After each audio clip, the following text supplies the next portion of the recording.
Coming up on this episode of Crime Family. This is the fourth and final part of our Meredith Kercher murder case deep dive. I think definitely one of the major factors in this case was the part that the media played in all of it and how they really played into the police's narrative of Amanda's behavior. It's like she's pretending to fire this machine gun. She has a big smile on her face. And they took that as if, oh my god, see, Amanda Knox is unhinged. Crazy, angsty woman who was obsessed with sex, and she was involved in Meredith's killing after the crazy sex game went wrong. So it really kind of played into that whole narrative that the media and the police were trying to paint. It's crazy that they got that far, like that deep into it, and that they got away with it for so long. And all they have to do is remove the context or remove any like background information, and they can just like spin whatever story they want. And it worked.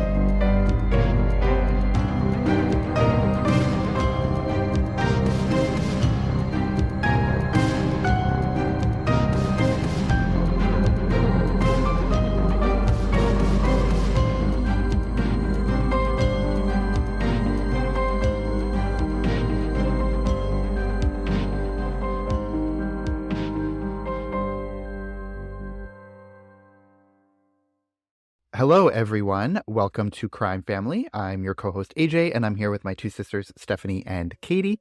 And this is the fourth and final part of our Meredith Kercher murder case deep dive coverage. So if you haven't listened to the first three parts, stop listening now and go take a listen. We've kind of reviewed the case from beginning to end, including all of the legal proceedings. In this part, we're going to kind of really delve deep into the media's impact on this case, because we haven't really touched too much on that in the previous three parts. We've talked about it a little bit, but not really in any sort of detail. So we're going to kind of do that in this episode, is talk about the media's impact and also just a couple of more examples of how the police really, manipulated everyone, including the media, and how it kind of erupted into this crazy case that we spent 3 episodes reviewing. And yeah, we're also going to go a little bit into the aftermath of the trial and kind of catch you up on where everyone is now, all the major players in this case. So without further ado, I will get into it.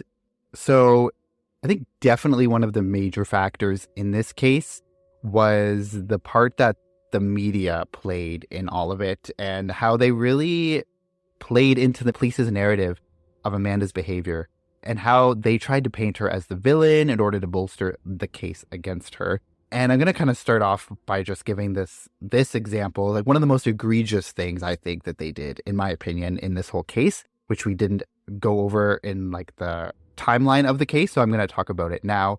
And I think it was early on in the investigation. So I think it was probably while she was in jail. Because remember, she was in jail for 8 months initially before she was even charged with the murder. So this happened, I think, while she was still being held in jail before the official charges came against her. But basically what happened was that Amanda was taken to the medical clinic at the jail that she was at, and they did some tests on her, and she was told that she had tested positive for HIV. And she was accompanied to the jail's medical clinic, and she was told this news there. And they kind of explained to her that because of this diagnosis, as a precaution, she should inform them of every sexual partner she's ever had in her whole life so that those people could be given notice and informed. I think that's proper protocol. Like when you get, an HIV positive diagnosis, you are supposed to inform any sexual partners that you've had so that they can get tested and all that sort of thing. So that was like a normal procedure.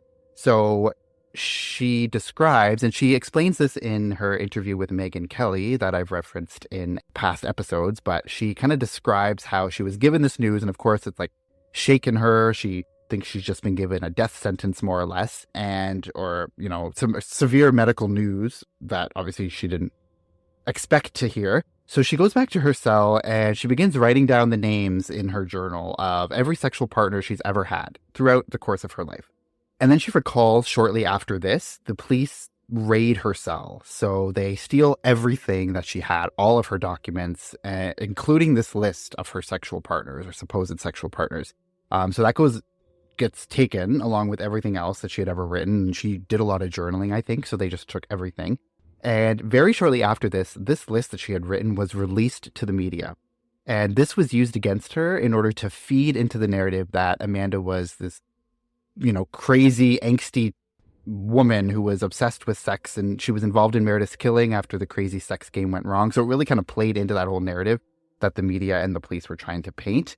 And eventually Amanda was informed that she did not have HIV. So I think this was just a blatant lie. I don't even think it was like a false positive or that they had even, seen a positive test result. I think it was all just a manipulation. She was eventually told that she didn't have HIV. And so it's just kind of disgusting to me that the police and the media would do that to her. And this is just one example of the way that Amanda was treated and how the police really used the media in this major way to turn the public against her. What do they gain from that? Like, lying to her like that? Like, that is so uncalled for one. And to tell somebody that they have HIV is definitely not appropriate. Like, I don't understand why that's the lie they decided to go with. Yeah, and I think it was just like a manipulative play because I think they realized early on they're going to go with her as this crazy sex addict woman. And that was the story they wanted to go with, and they needed something to kind of back that up. So I think it was very, very planned. And the only way that she's going to like provide that information to them is if she's given this news and you're told to do this as part of the procedure. Like, I think that's kind of the scheme that they came up with in their mind. Allegedly, of course, I don't really know. Obviously, I wasn't in the room. I wasn't in these conversations, but you can just kind of assume it's like, okay, if they realize this is what we need to go with, how can we bolster this image of her? And that's what they chose to do. I don't know if this came after they had done this HIV tactic because they were just clearly trying to get something out of her. But one of the guards or one of the people that were higher up in the prison was told by the police to kind of ask her sexual questions and try and like act like you're flirting with her kind of thing. Like, she didn't know that at the beginning, but she was like scared this guard was going to do something. And so I think the police were trying to get her to talk to him about those kinds of things. And then he would go back to them and be like, yeah, they talk to me about sex all the time. So it was like this whole thing where they were just trying to get this out of her. So maybe if that didn't work, then that's when this whole HIV thing came in. So they're like, let's get a list of all the people she's ever been with. Yeah. This is like deeply personal information that they're leaking. I mean, I don't think they leaked the manipulative tactic that they used to get that information. Like, I don't think, they probably didn't say, well, it's because she was just given an HIV diagnosis. Like, I think obviously they kept that part pretty hush-hush. Oh yeah, no, they definitely didn't say that. No, they probably just kind of painted it as like, oh, she's bragging about it in jail. Like, these are the conversations she's having while she's in jail. I think also too, because of the fact that like it's HIV, which is like, I mean, I guess they didn't reveal that part. So I guess that was, I mean, at the very least, they didn't say that to the media and like they were doing that, which I mean, I guess they could have easily have done that too. If they really wanted to, they could have leaked like, oh, she has HIV, like, which would have like made it even more stigmatizing for her. So, I mean, I guess they didn't do that at the very least, but still, like the way that they kind of manipulated her in that way also kind of sucks because it's like she should have known after the interrogation, like, don't trust anyone who comes to your cell. Like, the police literally just are trying to frame you and made you falsely confess. Like, you shouldn't be giving information, but I guess you're not going to think that they're going to like give you a false diagnosis of something. And then like, it just kind of, you're never going to be thinking that, I guess. But I feel like it would be very hard to trust anything that the police or anyone of authority did after that confession debacle. But well, yeah, especially in the beginning, because I mean, I've seen multiple times that they say that like Amanda was super naive and she did believe everything that she was being told in the beginning. And, she just didn't have that sense of the world that people were actually malicious like that, especially authority figures. So yeah, she's definitely naive and super easy to manipulate early on. Yeah. And they definitely used that to their advantage any way they could. So it just kind of goes to show you that one particular example of how dirty they played. They didn't really care who it was going to impact. They didn't care. And also too, like, that's not, you're not only impacting Amanda, obviously she's the most, but you're also impacting all those people. So like if their names are released to the media that like, oh, you had sex with Amanda Knox. And at this point, Amanda Knox was seen as this like villain everywhere. And then that's going to impact their own life. Be like, oh, you were like hooked up with Amanda Knox. Like, I don't know. I feel like it's just like a ripple effect, right? That's like gonna, not just Amanda is impacted by that. It's like all these other people too. So it's just like, they have no regard for any of those people. They don't really care, clearly. And yeah, so I also think the part of that that's really annoying too, or that's crazy, is like the media really got manipulated in all of it too, because they were just taking all this information that the law enforcement in Italy was telling them, and they were kind of running with it as well. I don't think they did too much internal investigations, or they didn't check the sources or something, because they were really played. And they played right into the hand of the lawyers and the police force in Italy. Like, you know, they were an easy target as well, because I think they knew, like, we can just, you know, leak all this information and paint this sort of narrative, and we know that the media is going to eat it up. So that's also really sad too. Yeah, and maybe because the source was coming from law enforcement, that it really wasn't slander or defamation against Amanda, because it was coming from a legit source. So that's why like the media is not at fault, because like my first thought would be like sue the media, but maybe you can't because of where they were getting their quote unquote information from. Yeah, I feel like you probably would have to sue like the source of the information. So like if the media was given that information, I don't know if they can be sued. It's more like if like a tabloid like makes it up out of nowhere, then I think maybe. But like if they're given that info by like a legitimate, like the police. Yeah, I think, yeah, that's probably the loophole there. Yeah, but I mean, at the very least, the police should be sued, but not just because of that, but it's based on everything that we've gone over so far. And one of the big, like, if you know this case, or if you followed in any depth about this case as it was happening, one of the monikers that Amanda was given by the international media was Foxy Knoxy.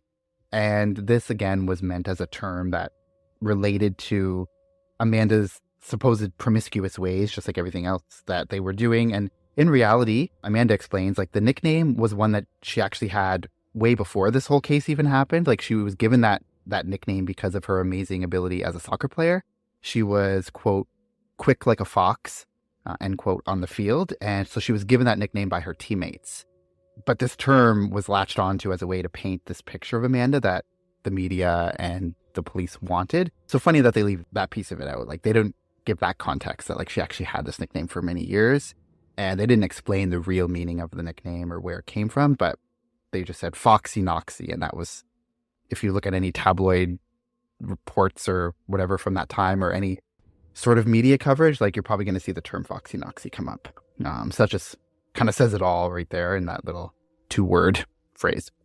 Yeah, so they really like clung on to anything that they could. And there's like another thing that you see in the media of Amanda is visiting this museum with her family, and there's like this old machine gun thing that's there, and there's a picture of her, like, it's like she's pretending to fire this machine gun. She has a big smile on her face, and they took that as if, oh my god, see, Amanda Knox is unhinged.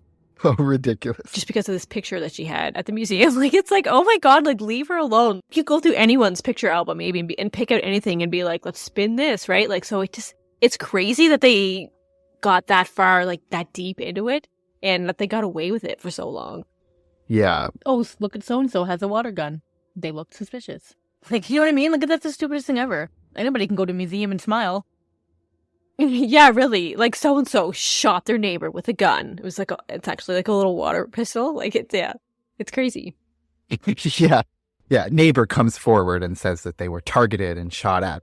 Like, really, they were like 8 years old at a water gun fight or some stupid shit. Oh my god, I know. I don't know.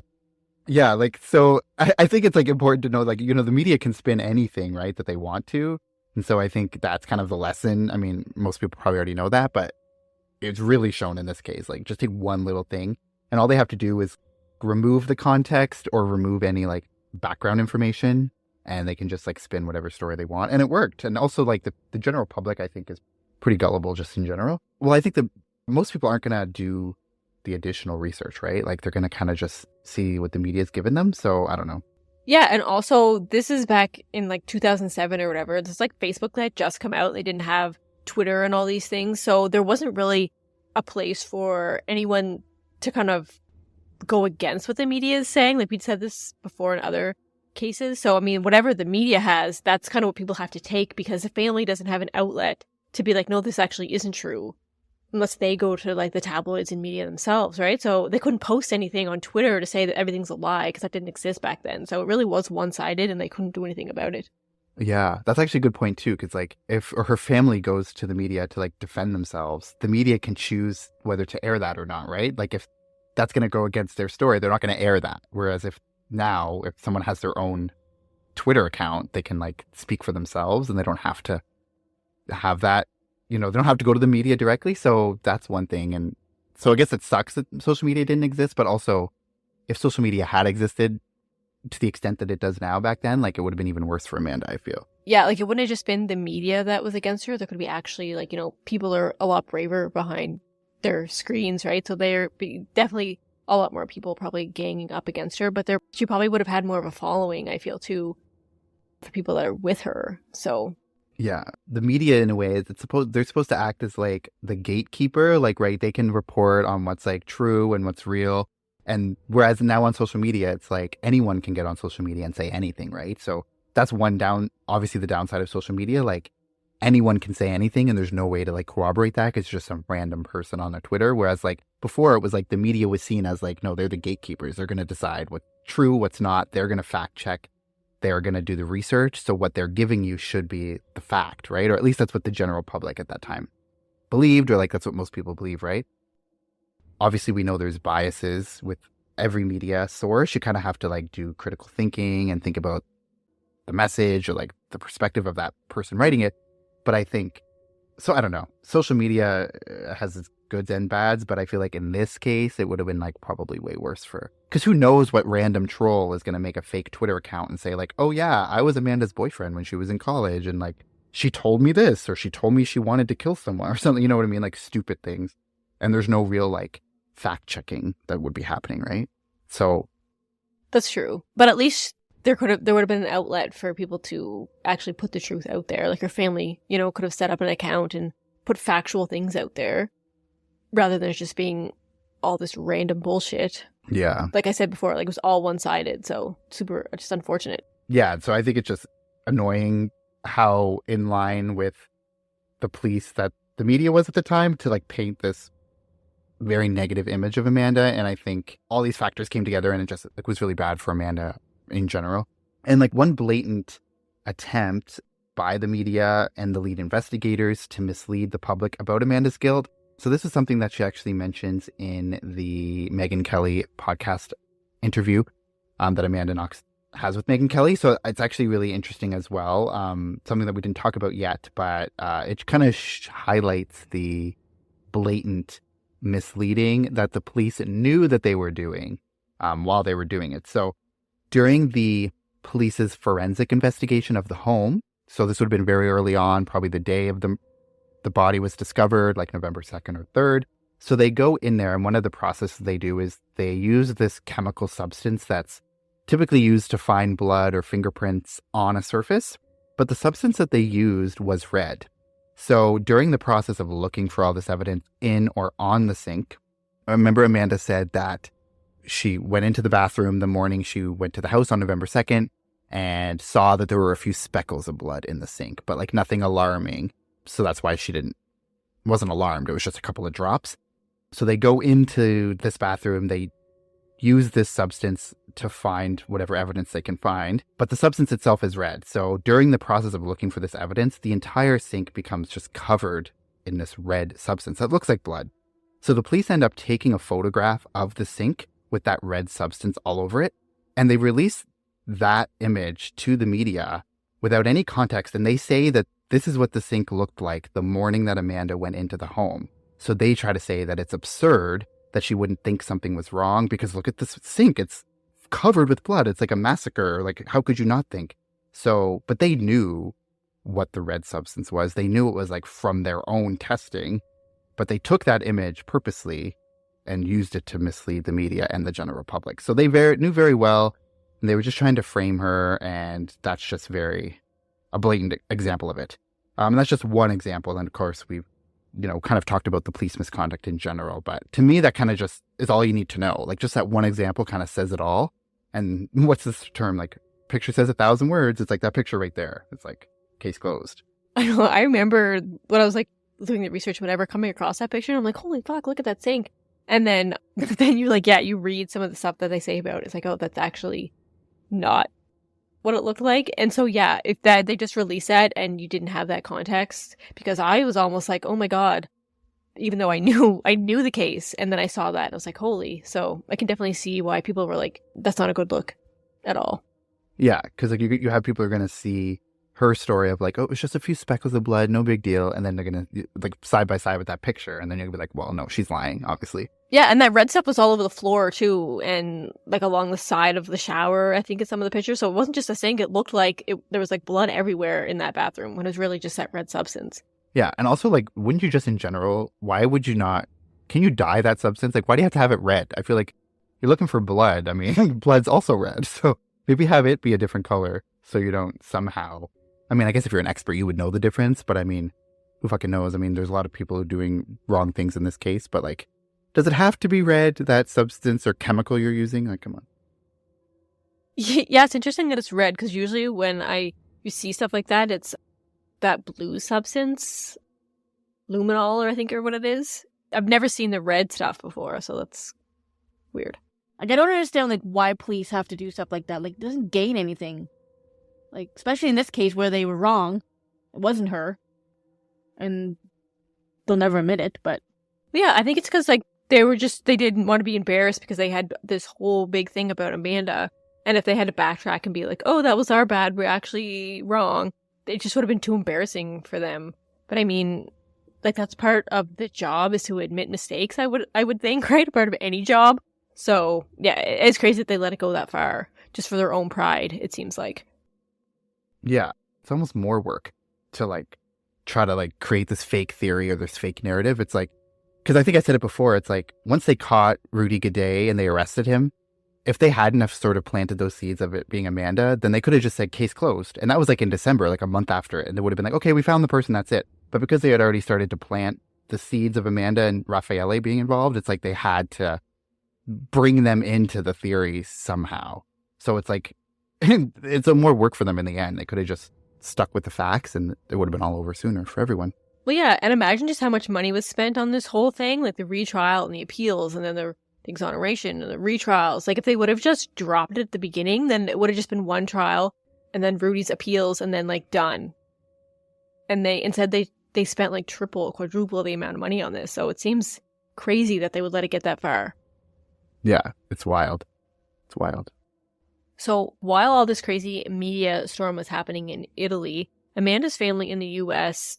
is actually supporting her, and they're starting to have a media campaign of their own for her. And they just wanted to reveal to the public how she was being treated by authorities in Italy. So I guess they were trying to gain like a support system for her in the US.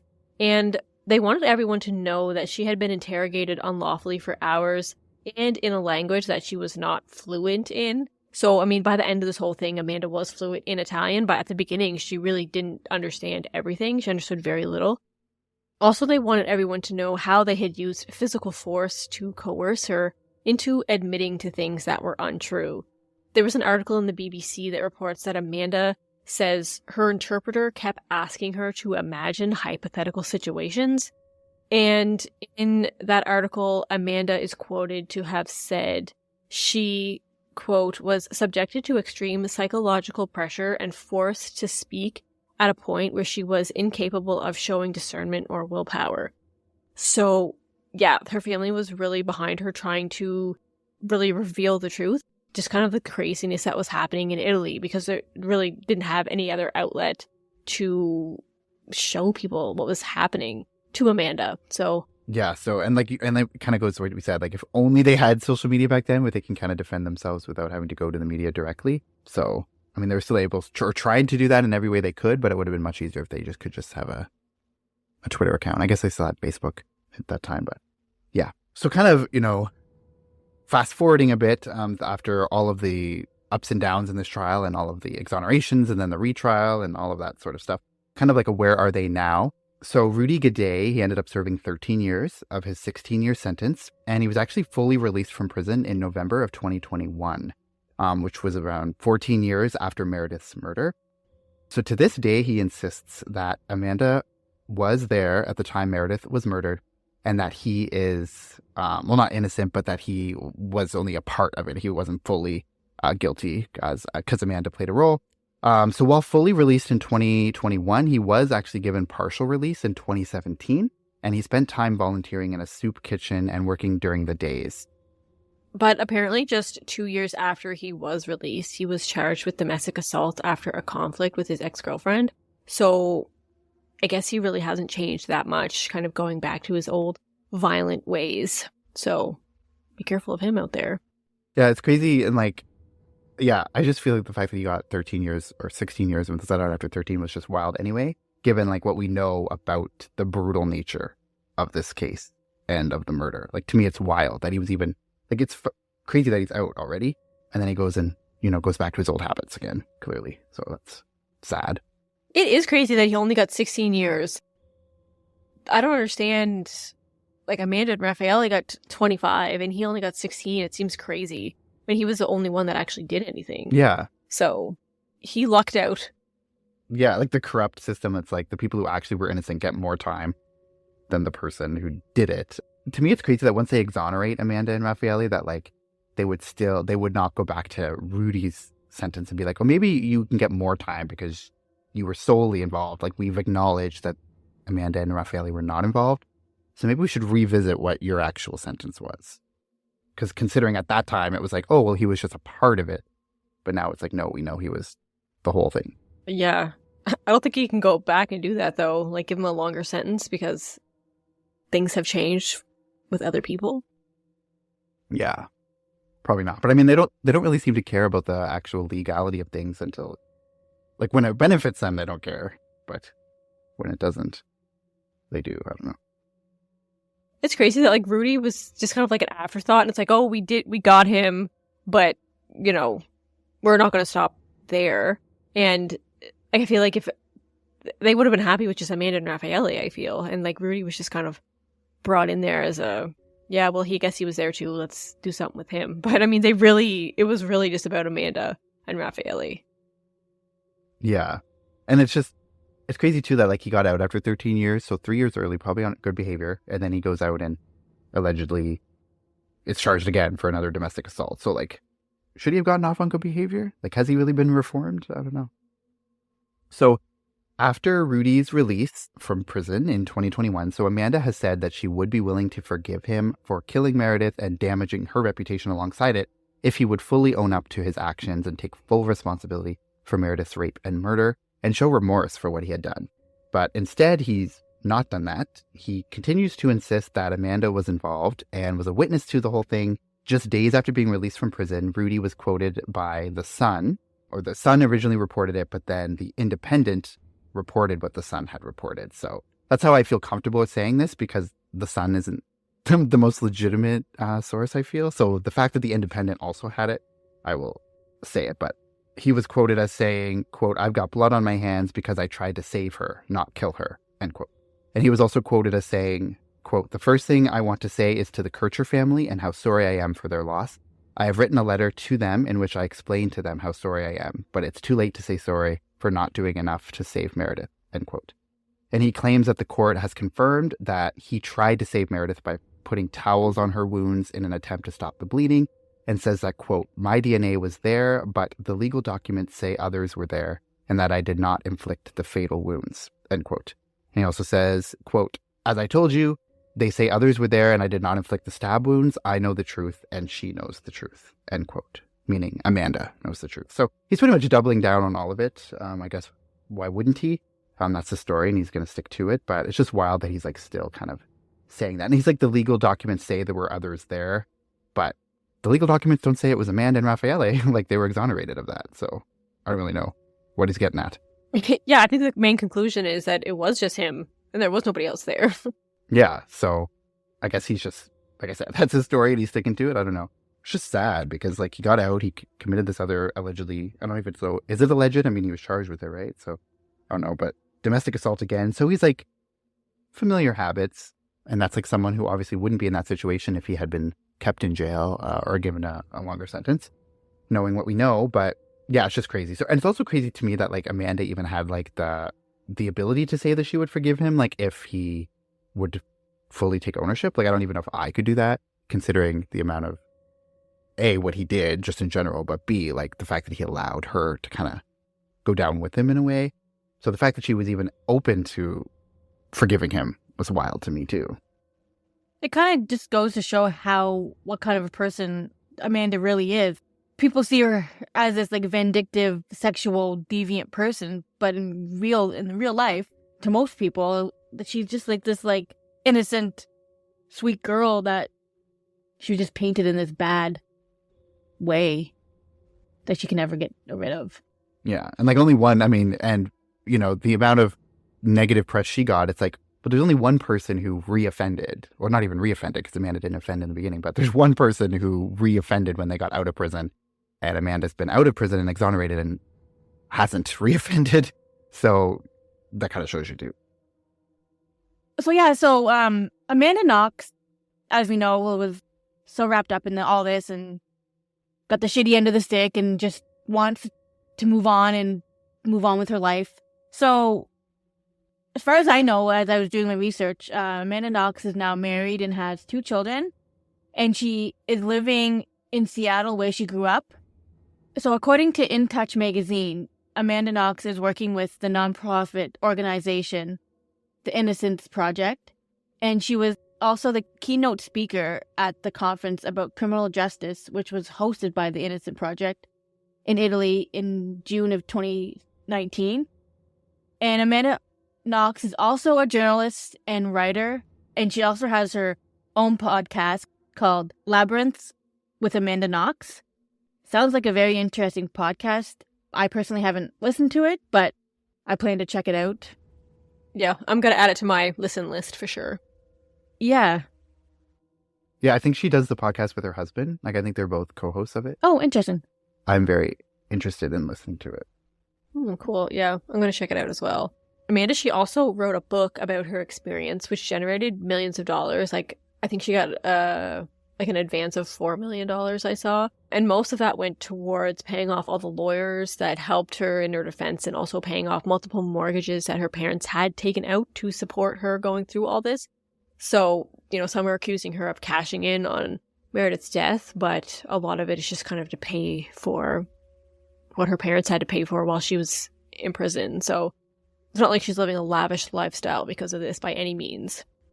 So Raffaele is living in Milan, Italy, and he's actually a computer engineer. He's engaged to be married. There's honestly not a whole lot about his current life, but if you do search his name, it always comes up as Amanda Knox's ex. It always goes into their lives together during 2007, but there is no real update, like life profile of him. But I mean, like, I don't blame him for not wanting to keep up the media with his current life. I think he kind of just wants to get out of the public eye and just be more private, because where his life was so public when he was 23 and he was convicted of the murder, I think he just kind of wants to move on and have a normal life. Like, I think he just wants to be left alone and not be so public, which, I mean, I would too if I was him. Yeah, it totally makes sense. I don't want people knowing where I lived. Yeah, I feel like I'd be the same. Yeah, and I've seen reports of like people say that Raffaele kind of gets lost a lot of times in this whole thing because everyone's so focused on Amanda and Meredith, and it's like they forget that Raffaele went through the whole thing that Amanda went through as well. Not his name so much being dragged through the media as much, but I mean, he was still imprisoned for 4 years and wrongfully convicted and had to go through the appeals, so people just kind of like set him aside, but yeah, he was in it too, that a lot of people forget. And yeah, and it's also reported that Amanda said she kind of fluctuates between wanting to be invisible, kind of probably like Raffaele, like just live a normal life, and wanting to clear her name. So I could definitely see where she has like a struggle of just like, leave me alone, I don't want anyone to know me, but then also, you know, getting justice for herself. And as we know, she is kind of going after that exoneration, so good for her, I guess. Yeah. And I think the good thing is like it's on her terms now, right? Like now we live in a world where there's social media and there's podcasts, so she can like tell her story on her terms rather than having the media tell it for her. So that's a good thing. Yeah, that's true. She can say what she wants and how she wants now. And also, in 2012, the city of Perugia and its university started up a scholarship fund in honor of Meredith Kercher. So that's like one little nugget of positivity throughout this whole thing. I think her parents or her father wrote a book called Meredith, and I think a lot of the proceeds from that are going into the scholarship fund. So it's for like a British student that is studying in Perugia. So that's, kind of a nice thing to put her Meredith's name on, since she was so passionate about school and she loved Perugia. So, yeah. I really don't think she actually got complete justice for Meredith's death, because Rudy never only spent like 13 out of 16 years, which in my opinion, like we've said, like he should have got more. So I feel like there's not really this kind of justice, and there's not, because that person is now out of jail and still able to live somewhat of a life where Meredith will no longer be able to. So it's like, I don't really feel like there's a full justice for her. Oh yeah, for sure. I feel the same. Like, there's no reason he should be out at all. He definitely didn't get as much time as he definitely deserved. I think he should have got life. It was like a brutal crime and intentional. So yeah, crazy. Yeah. It's wild. So yeah, justice wasn't really served. I think one interesting thing too is I can't remember where I saw it, whether it was on Amanda's social media or another news report, but like she actually did go, I think, Steph, you mentioned she was the keynote speaker at a conference in Italy. So she did go back to Italy, and she actually met up with Raffaele. So she and Raffaele kind of like met up. They met each other's kids, or he met her kids and their new partners and stuff. So it's like kind of good that they could kind of see each other in this like new light after all this had happened. So that was kind of interesting. Yeah, so it is kind of nice that they kind of got to hang out and just kind of be normal, since they didn't really have that. Yeah, it's kind of nice that they were able to put it behind them kind of and move on a little bit and still have a friendship. So that's nice. Yeah. And because I kind of stumbled on that when I was thinking, like, I wonder if they still talk. Like, I was just curious about, like, I wonder if they have any type of relationship now. Because this is always going to, like, tie them together, right? Like, they're always going to have that bond that they both went through this crazy thing together. I was just interested to see if they're still, like, in communication. So it was nice to see that they were able to see each other after all these years. I was also thinking, like, this is just me thinking out loud when I was researching this case, like, if he had never met Amanda or never hung out with Amanda, like, he would never have been in the media. He would never, like, we wouldn't even know who Raffaele was. Do you know what I mean? Like, if he never pursued that relationship. I always wondered, like, I don't think he regrets dating her, but I wonder if he always thinks that maybe if I just didn't pursue the relationship or know Amanda Knox, how different my life would have been. Yeah, like, it's crazy that one chance sort of meeting at that concert. Yeah, if I didn't have this one, it was only going out for like a week. If I didn't have this 1 week relationship or just would have done one thing different, I wouldn't be here. But I mean, I'm sure he doesn't hold that against Amanda. There's nothing that wasn't her fault. Yeah, and I think Amanda, I think was screwed from the minute she moved in with Meredith, because like it was going to happen. She was going to be framed for it. But yeah, for Raffaele, like, it's just he happened to meet her at the concert and they dated for a week, that he kind of got thrown into it. So I guess, yeah. And so it's just crazy. Like, Rudy not only changed the course of, obviously, like, his own life and he killed Meredith, but he also changed the course of Amanda and Raffaele's lives forever. So that was just wild too. So crazy. And the fact that he's still holding on to the fact that she was there, that Amanda was there at the time, and that that she had some sort of helping hand into the death. Like, the fact that he's still holding on to that, like, just let it go. Like, she didn't do it. There's no proof that she did it. Like, I know. Why not just come clean and just, like, he was already convicted and went to jail for it. Like, why not just be like, yeah, she wasn't there? I don't understand that. But couldn't he be, like, retried? I don't think so. Apparently you can. Double jeopardy's not a thing. If he were to come clean, like, maybe he'd be charged again. Yeah, new evidence, new statement, new trial. I mean, they were able to charge Amanda, like, multiple times. Yeah, maybe that is why he's sticking to the story. I'm not saying nothing new about it, probably. Yeah. I don't blame him. I don't know. I mean, I do blame him, but I mean, I understand. Yeah. I mean, I would do the same thing in his position. Like, you're going to stick to your story that you always have.